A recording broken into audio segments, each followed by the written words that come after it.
Hello, this game show. I'm your host Nishit Dave, and India have started their T20 World Cup campaign with a fabulous victory under their belt. Great bowling performance, brilliant batting performance as well.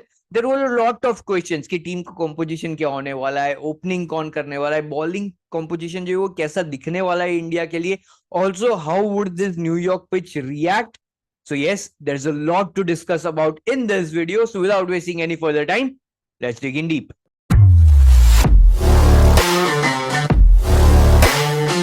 Well, first things first, here's the look at the playing 11 for India, and I would say I was very satisfied with the playing 11. Yes, जो एक major doubt किसी को हो सकता है वो है कि क्यों एक रिस्ट स्पिनर इंक्लूड नहीं किया गया है इसमें. दोनों के दोनों जडेजा एंड अक्सर both very similar kind of players जिनको इंक्लूड किया गया स्पिन डिपार्टमेंट में. बट जैसा कि पिच थी हमने देखा कि it was supporting good bounce and good pace on the pitch. Spinners के लिए भी बॉल हल्का सा रुक के जरूर आ रहा था, but it was majority of the pacers doing the damage. और यही जो माइंडसेट के साथ हम आगे बढ़े. Also another point of keeping Akshar Patel in the squad would to strengthen the batting lineup, क्योंकि हमें नहीं पता पिच कैसा रिएक्ट करने वाली. अगर पहली बैटिंग आ जाती है then we would like to have that good deep batting lineup to support us if we lose early wickets. और यही लॉजिक हो सकता है दोनों रविंद्र जडेजा और अक्षर पटेल को खिलाने का. और आगे जाके I will not be surprised if one of Mohammad Siraj or Arshdeep sits out and another spinner is brought in, and it is going to be crucial. जिस हिसाब से वेस्ट इंडीज में भी अभी पिचेस दिख रही, इट इज 130 140 पिचेस, स्पिन बहुत अच्छा हो रहा है. So again going towards the Super 8, I wouldn't be surprised if that's the team composition. But another giveaway from that team playing 11 was that Virat Kohli and Rohit Sharma are going to open, which we were in dire need to see. मैं हमेशा से ये मानता रहा हूं कि Virat Kohli is best utilise as an opener. ठीक है आज के मैच में नहीं चले, but coming forward in the tournament, I definitely think it's a very good and a positive move. Well, moving forward towards the bowling, it was a very, very good start from Arshdeep Singh and Mohammad Siraj. I was surprised to see Mohammad Siraj getting the ball from the other end. Tell you what, तो ठीक है अर्शदीप करते हैं. He was getting good swing with the new ball. But दूसरी over मुझे ऐसा लगा कि शायद जसप्रीत बुमराह को देंगे, बट नहीं, क्योंकि बॉल सीम और स्विंग इतना अच्छे से हो रहा था. Rohit Sharma went in with Mohammed Siraj और again he bowled in great areas. और आज भी जो पहली 4 ओवर से India created good pressure. Ireland power play में सिर्फ 26 रन पे पहुंचा. They lost 2 wickets and the momentum was completely towards India. और इस मोमेंटम को कंटिन्यू किया after the power play Hardik Pandya, who has had a very very forgetful season of IPL. He is giving it all for the national team. और मैं कब से कहता रहा हूं, आप IPL की वीडियो उठा के देख सकते हैं, और जो मैंने प्रीव्यू भी किया था T20 वर्ल्ड कप का उसमें भी आप देख सकते हैं कि Hardik Pandya is going to be the key for India. आज भी इस पिच पे Hardik Pandya providing 4 overs, providing the full quota of his overs was very very crucial. और he is bowling in a great great areas. आज भी हमने देखा 2 या 3 अच्छी विकेट्स निकाली उन्होंने. Again the in swinger that he bowled, it was almost unpickable. और बहुत ही बढ़िया बॉलिंग चल रही है. यही मैं अर्शदीप का भी कहूंगा, पावर प्ले में जो 2 विकेट्स निकाली, bowling in good areas. Yes, extras थोड़े इश्यूज हो सकते हैं. हमने देखा अर्शदीप जब तीसरी ओवर करने के लिए लगातार वापस आए, he was bowling a little extras. दो वाइड्स के काफी रन दिए थे उस मोमेंट पे. आइलैंड हाईएस्ट रन उनके वाइड्स के ही थे, but then wickets kept on falling. Jasprit Bumrah also, we saw a beautiful yorker from him. Just it was a very crucial wicket. और कैसे वो crucial होती है उस पे हम आते हैं जरूर. 7-8 विकेट गिर जाती है जब जोशुआ लिटल एंड डेलनी की हल्की हल्की सी पार्टनरशिप बनना शुरू होती है. They started going at a good rate. Hardik Pandya की उस ओवर में तकरीबन 10 रन आए थे. उसकी बाद की ओवर में जडेजा की ओवर में कुछ रन आए थे. सो यस, पार्टनरशिप हल्की हल्की सी बिल्ड ऑन होने लग गई थी. जिस हिसाब से वो 50 के आसपास पे 8 विकेट गिर गई थी, मुझे ऐसा था कि 70-80 पे तो निपट जाना चाहिए आइलैंड को, बट नहीं, they pushed out a little bit. जो वो 8th नंबर पे जो partnership I, that helped them to get to a little bit good score. In the end, it was a great margin win for India. But yes, कुछ fight करने को बचा था island के पास, and that was a good partnership. और उस partnership को break करने के लिए जसप्रीत बुमराह का that toe crushing yorker to Joshua Little, it was fabulous.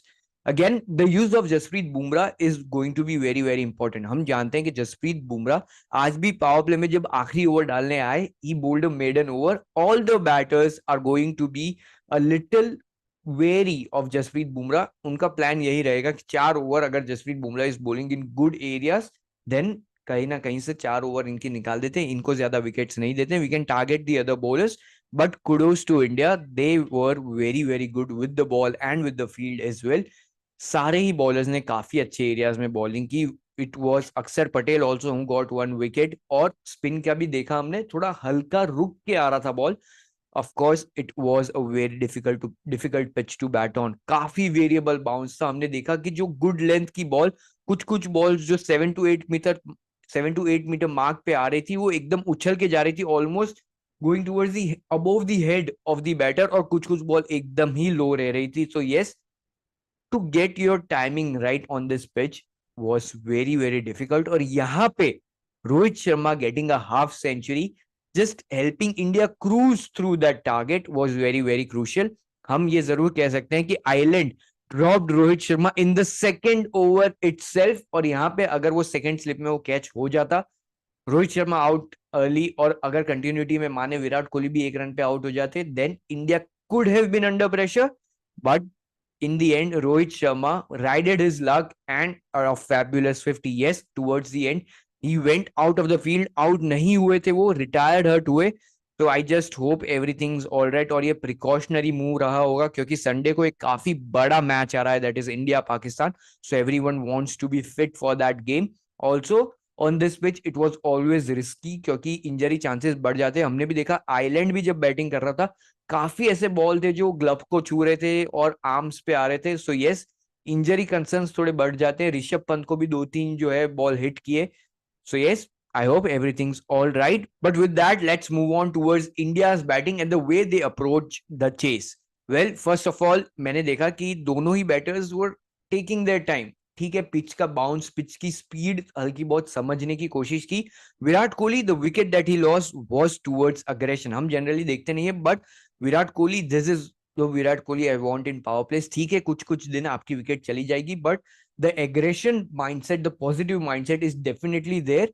And आज वो वर्कआउट नहीं किया, but I am pretty sure in the tournament it is going to be very very important to see him, the way he's batting and the form. It's just fabulous. So yes, nothing much of a concern the Kohli's wicket. But उसके बाद एक काफी अच्छी partnership बनती है ऋषभ पंत और रोहित शर्मा के बीच में. And Rishabh Pant, hats off to you man. मतलब इतनी बड़ी इंजरी के बाद, ऑलमोस्ट डेथ लेवल इंजरी, जो एक्सीडेंट हुआ था उनका, उसके बाद आपने कमबैक किया. मैं तो ऐसा सोच रहा था कि ये सीधा ऑस्ट्रेलिया की जो सीरीज होने वाली है, test series towards the end of the year, वहां पे कमबैक करेंगे Rishabh Pant in the national side. But नहीं, वर्ल्ड कप की स्क्वाड में आपने कमबैक किया. वार्म अप्स में भी उनका परफॉर्मेंस काफी अच्छा रहा था, और आज भी finishing off the game for India, it was fabulous to see Rishabh Pant coming at number 3 again, which I think is a very very good move. But just the way he's playing, looking to score runs, looking positive, looking in good touch as well, everything's looking fabulous for Team India at the moment. और अगर पूरे composition के बारे में बात करें, then I really like that Virat Kohli and Rohit Sharma opens. Number 3 पे आपके पास एक लेफ्ट हैंडर ऑप्शन है, that is ऋषभ पंत. उसके बाद sky, another left hander option in Shivam Dubey, Hardik Pandya, Jadeja, another left hander option, अक्षर Patel. So I think this is a very very good core. और इस core को ज्यादा चॉप एंड चेंजेस नहीं करना चाहिए, ऐसा मेरा मानना है. And so with that, India wins comfortably and registers the first points for themselves in this T20 world cup campaign. Well, moving on towards the next match, that is India versus Pakistan. भाई साहब, the big mega contest. And उस मामले में मैं सही में कहूंगा, India versus Pakistan is going to be the proper introduction of cricket to USA. क्योंकि उस मैच में everyone would be watching the game, whether you are India, whether you are in Pakistan, whether you are in USA, or all around the globe, because it is a global contest and everyone likes a game on. Again, there's an added pressure on both the sides when they are playing each other. And on this pitch, मैं ये मानता हूं कि the bowlers are going to come into the play. It is going to be a battle between the bowlers if this pitch is used. क्योंकि हमने आज भी देखा, winning the toss, choosing to bowl first was a good toss to win. Starting में जब ball आया था, the swing movement was beautiful, और पेस और बाउंस इस पिच पे है ही. So yes, अगर हमारा भी पेस अटैक आप देख लीजिए, Mohammed Siraj, Arshdeep Singh, Jasprit Bumrah, Hardik Pandya, and we also have outside chance of Shivam Dube bowling, but वो काफी मतलब रेयर केस में कहूंगा ऐसा हो सकता है। अगेन स्पिन में भी अगर यही स्क्वाड के साथ हम आगे बढ़ते हैं, it is going to be Akshar and Jadeja, again quality spinners, I think it is very very good. And in the same way, if you compare Pakistan as well, they have a very, very good fast bowling attack. Haris Rauf, Naseem Shah, Shaheen Shah Afridi. So yes, these three are going to be very crucial for Pakistan as well. But do let me know your thoughts and what are you looking forward to on this Sunday, India versus Pakistan.